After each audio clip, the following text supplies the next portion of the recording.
Welcome, travelers. I'm Josh. And I'm Lee Wanika, and this is Tabletop Journeys, where we will be your not so humble guides on the quest for RPG adventures.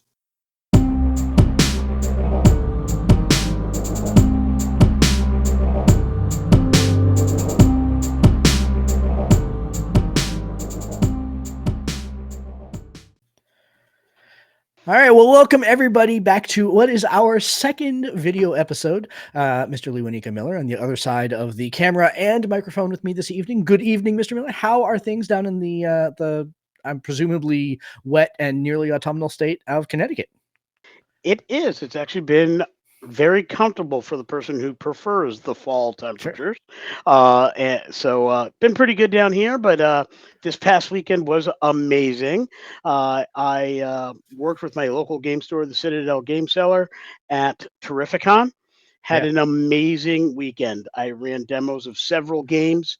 Got to talk with a number of folks who were new to gaming or new to a given system, or just interested in kind of showing a friend of theirs what to do. Yeah. Even had the opportunity to throw some dice with some folks that I had demoed with a Yeah. year ago. So I've got Yeah. returning folks to my table Nice. at there, and it's just great to kind of work in conjunction with the Citadel at a great con. Met some cool people. Yeah. Hopefully, maybe some good news came out of Yeah. that with some of the folks I met that we'll Yeah. be talking about in a couple months. Nothing I can say at this moment, but um, all I can say is had an amazing time, and some pictures came out already. There's some more pictures that I'll be Yeah. having as we go, and a lot more detail Yeah. on my vlog, On the Right Path. Yeah.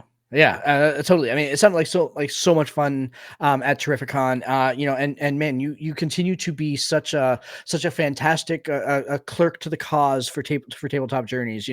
I think that the work that you're doing when you're out there doing reach out is fabulous. Is really fantastic. So kudos to you for that. I come to you this evening with a mixed heart, I will say, because I have one thing that is fantastic and one thing that and I will keep them brief. But the first thing, of course, is that my in-person tabletop game begins Thursday night, 2 nights from tonight. We sit down to go ahead and roll characters. At my table will be 5 players, 4 of which have never played more than 2 sessions of any role-playing game ever, which is both intimidating and amazing that I'm going to be working with such new players. Like, that's really, really exciting. So that super exciting. Can't wait. First in-person game, I think, in like 4 years. It'll be fantastic. I am also here with a heavy heart, hearing that the Acolyte has not been renewed for a second season, which is a travesty, an absolute travesty, that Disney has decided not to go ahead and carry on with that particular series. I think, like most Star Wars series, it had its flaws, but I think that I really wanted to know where that story was going. They can't just give us the obligatory Darth Plagueis view in the last 30 seconds of the episode and not have us be like, what the hell's going on there? So boo, Yeah, I apologize to our audience and fellow genre and specifically Star Wars fans. I am probably part of the problem with all of the things that we have Almost had assuredly, going. yeah. Yeah, with all of the things that we have had going on, the projects that we're working on, editing, the ones that we have finished, the ones that we're nearly finished with. Yeah. I just didn't have time to add that to my viewing schedule. Yeah. There are a couple other shows that I have been able to keep up with, and it is terribly unfortunate that shows now have to be watched within 48 hours Yeah, to that count doesn't count. for Yeah. whether or not it gets renewed. Yeah. There's no time for anybody to work into a series. I used to think that, wow, now that things are streaming and I can get the things a little bit later, I don't have to like miss family time or miss dinner. I'll catch a series, be able Yeah. to get into it before the next season or whatever. And unfortunately, it's actually made that problem worse. It's actually worse than it used to be when we had only 3 channels. Stuff was only on once, unless half of those episodes got aired as repeats during whatever. It's worse because now there's 4 or 5 times as many things as you want to watch, and there's less time to watch them. Well, yep. All right. Well, enough of that. Let us carry on. Let's get wild with tonight's episode. I know. Let's get wild. Let's get wild and weird. I'm going to go ahead and flip over here and introduce tonight's guests. So, for folks that are keen-eyed observers and watching us on video for the first time, so we are beginning another game feature this month. We have got Pete Saloom from Pear Tree Studios on with us tonight to talk about his adventure, which we're going to be playing through, Shadows of the Sacred Hills. So, Pete, first of all, welcome to Tabletop Journeys. How are you doing tonight? I'm doing well. Thanks for having me back. Yeah, absolutely. Yeah. So normally we have the interview before we do the actual play. This time around, we kind of switched around. We've already recorded the actual play with some fantastic friends of the show. So really looking forward to that. But yeah, fantastic to go ahead and have you back here. I know I kind of gave a little bit of an introduction though, but for folks that don't know you and don't know kind of the work that you do, why don't you fill in the gaps that I left on the table there? Yeah, thank you. My name's Pete Saloom. I write under the publishing name Pear Tree Studio. I'm an ACE licensee from under Pinnacle Entertainment Group, which is the parent company of the Savage Worlds role-playing game. And this is the first year that I'm publishing products under that license, and it's been a learning experience and a little bit of a roller coaster, but it's going really well, and we're full steam ahead. So nice. Excellent. Awesome. Yeah. Real quick before we get into the interview proper, where did the name Pear Tree come from? It's kind of a funny story. I was really far along in the process of launching the products, and I still didn't have a name other than just my own name. And everybody in the industry has some little studio name for what they do, so I felt somewhat obligated to do it to fit in. And I looked out my front window of my house, and there sits our pear tree in the front yard. And I said, well, that's as good a name as any. And then because I'm a word person, I looked at the word pear, P-E-A-R, and it is also the first initial of each member of my nuclear family here. Oh, nice. So it conveniently there was another connection. So it makes me seem like I'm much deeper, thinker than I actually am. It's actually just out of time. Yeah. Sometimes it's better to be lucky than smart, right? Yeah. Nice. Yeah. Cool. All right. So, apologies. I don't actually have a deck of cards on me right here to go ahead and do initiative tonight. So, Mr. Miller, do we need to go fan roll dice to the ready then to go ahead and do normal? I think that would be. May have to. Yeah. All right. Fan roll dice. So, using my new silicon fan roll dice, loving these. Let's see. Is a 4. Yeah, that's a 4 for me. So I ain't going first tonight. You'd be surprised because I rocked a 2. Rock on. Cool. Excellent. Fabulous. All right. See, this interview is going well already. So all right. Fabulous. Then I will go ahead and throw out the first question. And the first question is always like the softest ball of softball questions, Pete. Honestly, it's like, so how did you get started in role-playing games? What's your TTRPG origin story? And specifically, how did you get into content creation? Yeah, the TTRPG origin story is the one most of us share, which is for me was probably around age 12 with D&D 2nd edition, learning it from some of the kids that were a couple years older than me in Boy Scouts, and they brought some books somewhere to some camp out or something, and we got into it and started playing it during the week after school. And that was it. There was no knowledge of any other option or anything like that. We had a player's handbook and a monster's manual, and we couldn't afford anything else. So we had to get creative. And I think that maybe is also the origin story of where I got creative about this stuff. Is we didn't go buy modules, and there certainly wasn't the breadth of information that there is today. And so you just had to, when you were supposed to be paying attention in social studies, you had your graph paper out and you were making your dungeons and you were coming up with the story in your head because that's what you were going to run the gang through, that weekend. So, it probably is also the origin story of how I, became a content creator too. Nice. That is a story that we have heard on the show once or twice. That or told.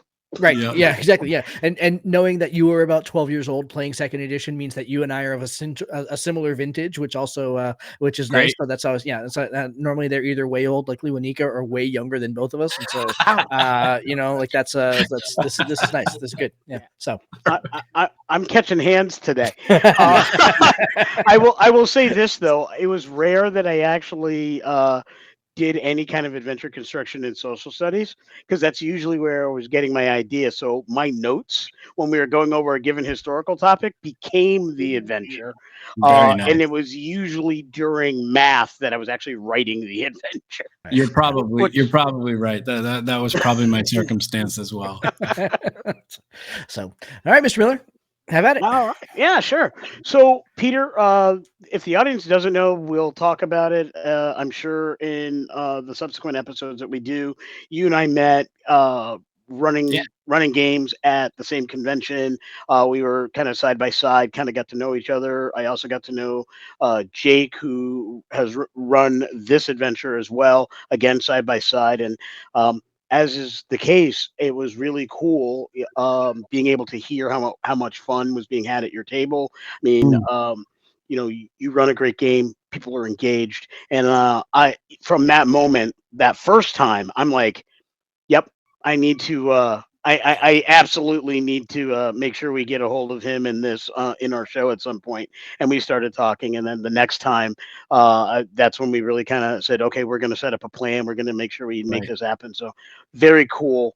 My question really is, what brought you to Savage Worlds, abbreviated as SWADE, Suede? You know, your origin story, like many content creators, covers all that ground. But at some point, those of us who started with D&D eventually pick up other games or try other games and other systems. And then when we become content creators, it's usually pretty interesting to hear the story of when you had a story in mind, why this system, why not some other system? Yeah. So I was coming off a very long, decade-long break from playing any type of RPGs at all. I was involved in gaming in other aspects of it, but not in the TTRPG, realm. And then I decided, I don't know exactly why, but I decided I am getting back into that. I miss that feeling, and I want to get back into it. And quite literally, the at the time, the edition was Savage World Deluxe. The core rulebook printed was $10. So it was a pretty easy, low risk purchase to make. I did that, when comparing it to, well, what's it really going to take for me to jump into, I guess it would have been 5th edition at that time still, what would it take for me to jump into that? And it was, a multi-hundred sort of situation. And I said, okay, well, I might still get into that, but I'm definitely going to roll the dice here with the $10 rule book and learn a little more about this company and what's going on. And once I kind of cracked that egg open and realized the community behind Savage Worlds and also the values of the ownership and executive kind of level management of the company being value aligned with sort of the type of person I am and the views I have about, engaging with the community and having responsibility as a, somebody who puts a product out there for, I don't know, the world that it exists in, that all jived with me. So there was a lot of reason to stick around. And then I just had a lot of fun with it. And it kind of snowballed from there. I could play any type of genre in Savage Worlds. I wasn't pigeonholed into one thing. If I wanted to do fantasy, I sure could. But then the next week I could turn to sci-fi, World War II, modern day, any crazy thing you want to think of. There was a way to kind of pull it off in Savage Worlds. So that really fed my creativity, where I wanted to write a lot of different stories and kind of move from one to the next and not get too bored or held down in one area. And I was able to do all that and only have to learn, maybe 40, 50 pages of mechanical rules to be able to do it. So that worked with my schedule. Nice. Schedule is king, without a doubt. Yeah. Yeah, for sure. And I wanted to talk about kind of like the genre bit of that a little bit. I think that that's one of the things that I think is most attractive to Savage Worlds in general is its portability kind of across. It kind of reminds me, there are some other systems that we play a lot that kind of have that same kind of universality where you can take them and bring them into multiple settings just because they work really well. I'm thinking of like the Alien system and Modifius's 2D20 systems that ports really well to different time periods and different kind of settings and everything like that. So I wanted to talk a little bit about how you pulled the Weird West adventure and kind of what drew you to this to the Weird West in general. Because again, there's a lot of systems that have done kind of Wild West inspired stuff. I know White Wolf did some in like the third edition Mindset Theater stuff. They did some Wild West stuff and or some Weird West, some supernatural West, I guess, for like a better term. And so I kind of wanted to know like what drew you to the Weird West as kind of a story point, and what kind of media or other games or anything are kind of like in the DNA of this particular story itself for Shadows of the Sacred Hills? So yeah, good question. What drew me to it initially was I came up with the story, and I knew that Savage Worlds could do it. And when I come up with stories, I don't always come up with the genre that they're in right away. I usually come up with a premise and a problem or a conflict, and that is often without a genre. What I mean by that is I figure out the problem that is happening to the player characters, and then I go, well, does that take place in the jungles of Vietnam, or does that take place on the dark side of the moon? You know, what makes that more interesting? And we kind of go from there. But for this one, it ended up being a Weird West theme. Also, any of your listeners that know about Savage Worlds or Shane Hensley, who's the president of Pinnacle Entertainment Group, he wrote a pretty significant Weird West IP called Deadlands about 30 years ago. Sure, yeah. And so I had to be very careful. It was a little bit of a scary decision for me to write that because I really didn't want to step on the boss's toes, in terms of, something that he's put a lot of work into. But I felt that there's a lot of Weird West type of stories that don't have to be locked into the very, very deep, very long running lore and storyline of the Deadlands IP. I say this as a huge fan of Deadlands. It's my number one favorite setting. But it can at sometimes be cumbersome because there's just so many years of writing, that have gone into it. So it's a great long-term campaign. It's not so great for one shots because there's just so much great stuff you have to leave out, Yeah. And so I ran all this by him first, and I would never have, got even close to publishing it without his full blessing. And he said, heck yeah, do it. Here's the license. It's awesome. And so that gave me the confidence to go ahead and do it. So yeah, that's why I chose that genre. It's just when I thought about the characters and how they were going to go about this, it seemed cool.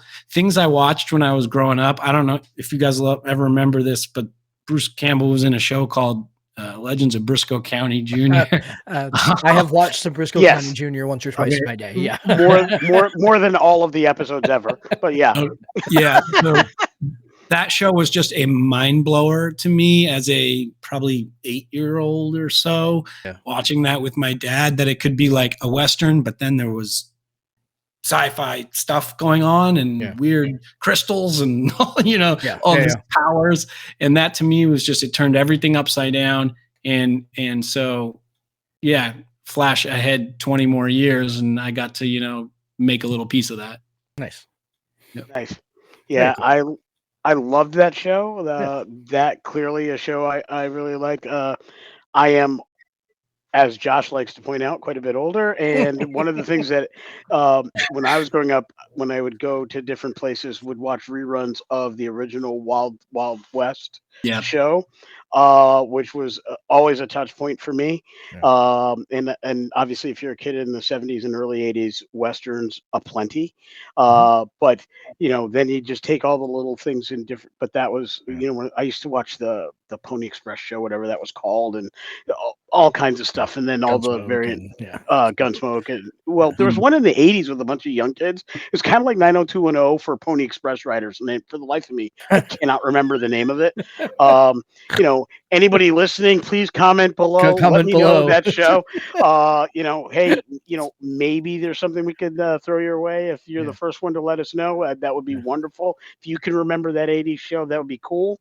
But I just love those kinds of things. And as we were playing, and we'll get to that, and I won't spoil it, I just really was feeling Tombstone with an eerie peace. Yeah. And love it. Just absolutely love it. Just a quick aside before you pick up your question. I had never pieced together, and maybe I'm just having this thought right now, kind of if you take Legend of Briscoe County Jr. and Firefly and kind of put them together, they're almost opposites of one another, right? You've got Briscoe County Jr., which is kind of like Wild West with some sci-fi and some fantasy stuff. And then you've got Firefly, that's basically a sci-fi show with a little bit of Wild West or a little bit of Wild West in it. It's kind of opposites in that way. And that's just kind of an interesting observation that I just had. So yeah. Firefly is cowboys go to space, and Briscoe County Jr. is space goes to to cowboys.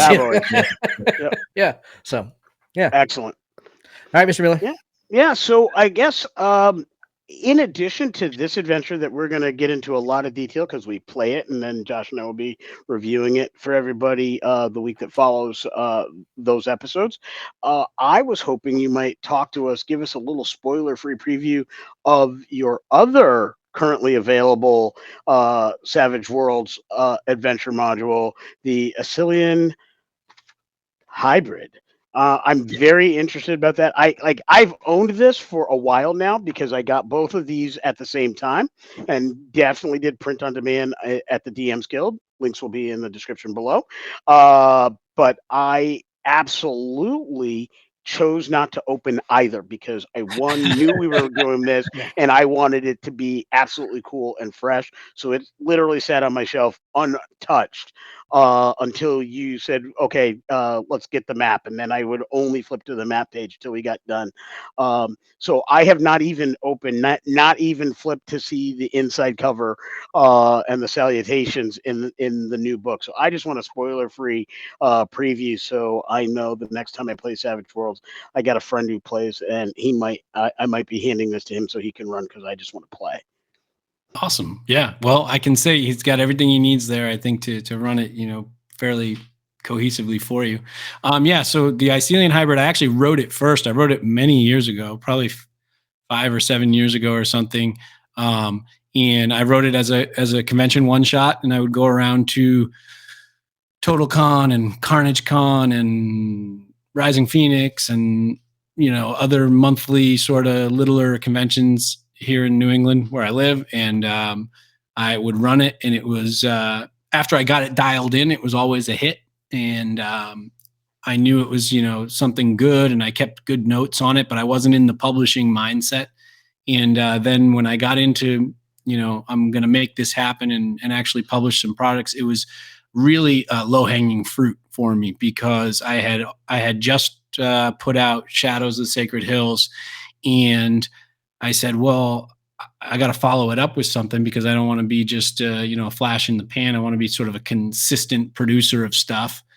But I was working on a larger project, which I'm still working on, that I knew wouldn't be ready. So I was able to write that really fast because it was just all there. It just really needed to be, tightened up. It's got hundreds of hours of play testing under its belt already. It just needed to be sort of put together, sent to my layout guy. Shout out Carl Kiesler. He's the best TTRPG layout guy in the industry. I mean, layout guys are worth their weight in gold. So yeah, I appreciate the shout out there. Yeah, pay them what they ask you to. They're worth it. They'll make you look way better than you actually are. Absolutely. Like the layout guy I know, not only is he worth his weight in gold, he gets extra gold all the time. Exactly. Yeah, he's got that much weight to be worth. Yeah. So that one was easy to put together. I describe it as it's a sci-fi investigation / survival adventure that takes place on a ship in space sometime in the distant, uncertain future. And there's a big problem, and the crew of the Profiteer, which is the name of the ship, need to figure out what's going on, and the clock is really ticking. It's about what I can say without going too far one way and blowing Liwanika's mind here. But the other big thing is I introduced a new mechanic in this one, which is not something I normally do. I'm not a game designer. I'm a writer. I'm not really a game mechanics designer, but I do it from time to time when it's helpful. And I introduced a new Savage Worlds mechanic here, optional mechanic called cinematic resources, which is a hugely important feature of that adventure because it drives, it really drives anxiety and tension at the table amongst the players as they're trying to make these decisions, and they're seeing how the limited resources aboard a crippled spacecraft really shorten the timeline on being able to make critical decisions. So. Cool. Nice. I look forward to that a lot. Yeah, I was gonna say I do love myself some spacey investigation stuff. So that's and if you can throw like anxiety, like one of the best things that we've done here on the show is when we did an actual play of the Aliens RPG by Free League, and like the way that handled like stress and anxiety was just like fantastic. And so I'm all about stress and anxiety in my role playing games. So my permanent convention roommate, Jake Babineau, who Liwanika has met, runs all the Free League stuff and a lot of the alien stuff, and he's fantastic at it. And those tables are there are some kind of twitchy, pale people at the end of those. That's the best. So, sometimes. I can definitely say that Josh was phenomenal at it. Jake, I'm sorry, Jake. Yeah, no. Jake, I have not played at his table, but when Josh ran the Aliens adventure, he was amazing in his ability to create stark, raving terror within me. He had sound effects rigged. He had those of us playing play with our lights at certain illuminations at different scenes. We're playing in October, so I had everyone like turn on their air conditioners and open their windows, so it was slightly chilly. I mean, it was in the dark. It was a whole thing, and I love the story and narrative of horror.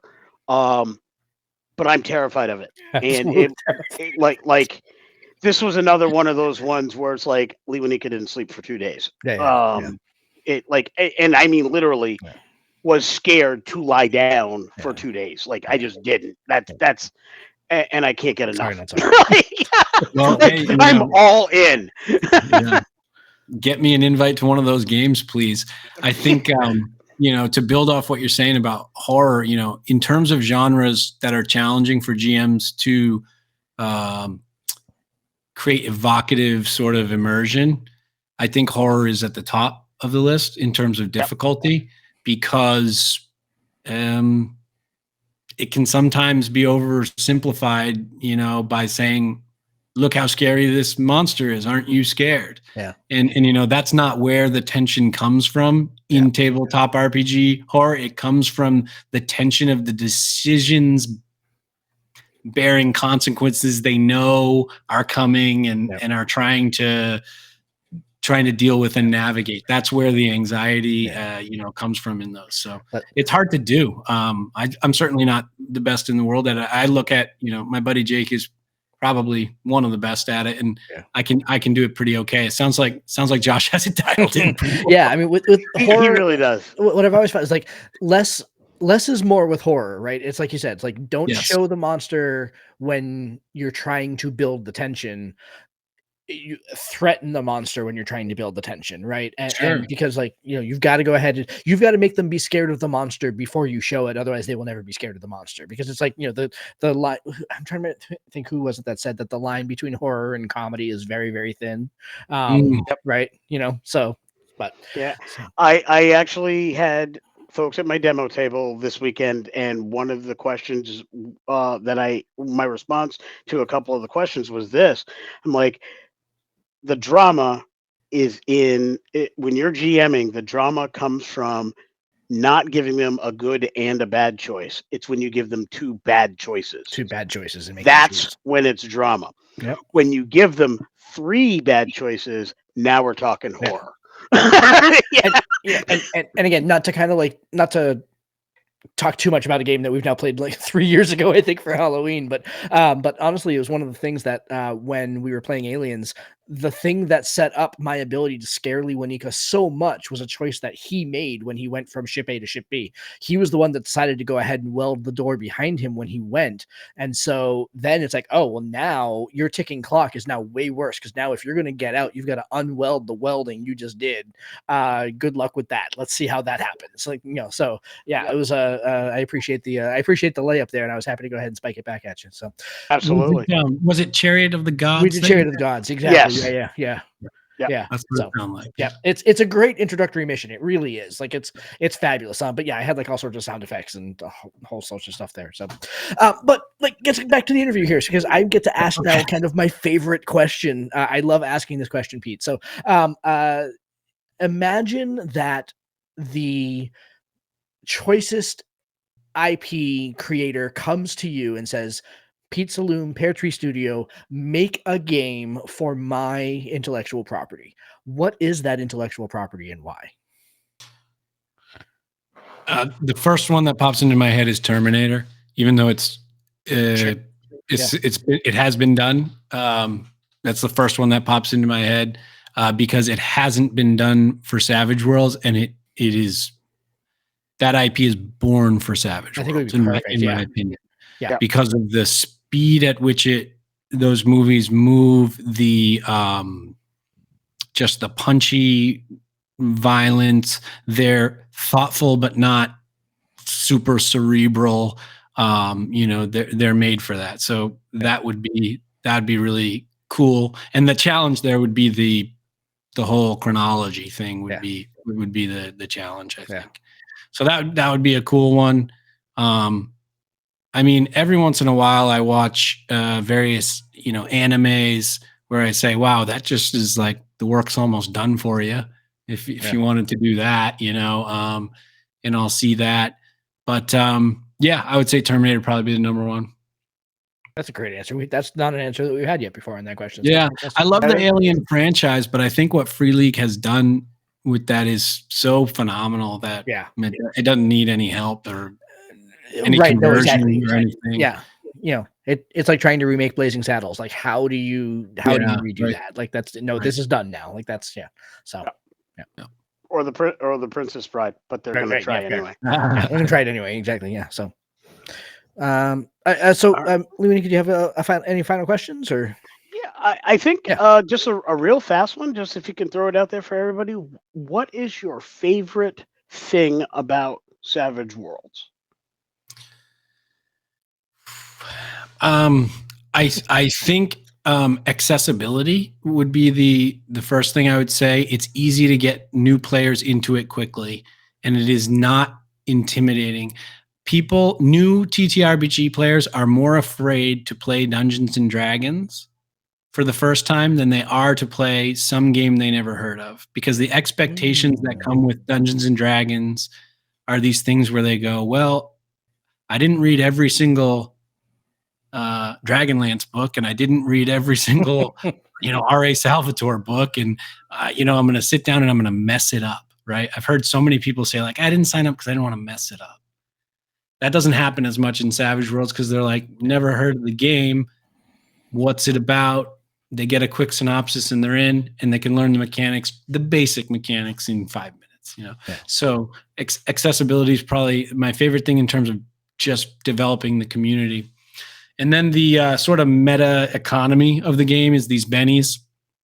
I think that's, a huge, cornerstone of the game and how it runs and how people make decisions for their characters. So I think that's probably my favorite actual in-game part of it. I love both of those answers for the reasons you just gave. I promise when we do our review for our audience and for everybody here that we are absolutely going to talk a lot more about bennies, because that is absolutely, really like you said, a cornerstone. Very, very fun.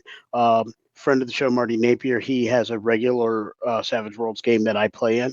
Oh, That cool. had been my only experience with the game thus far, and I knew just enough about the system after a very short time to just thoroughly enjoy playing the character that we built together and the group we built together, and it didn't take a lot of time to pick that up. Good. And I think the system speaks for itself. Yeah. But luckily, it doesn't have to because it's got great ambassadors like you. Thanks so Yeah. much, Peter, for Yeah. coming in and talking to us and running Yeah. for us. And we are not going to be strangers after the conclusion of this particular moment.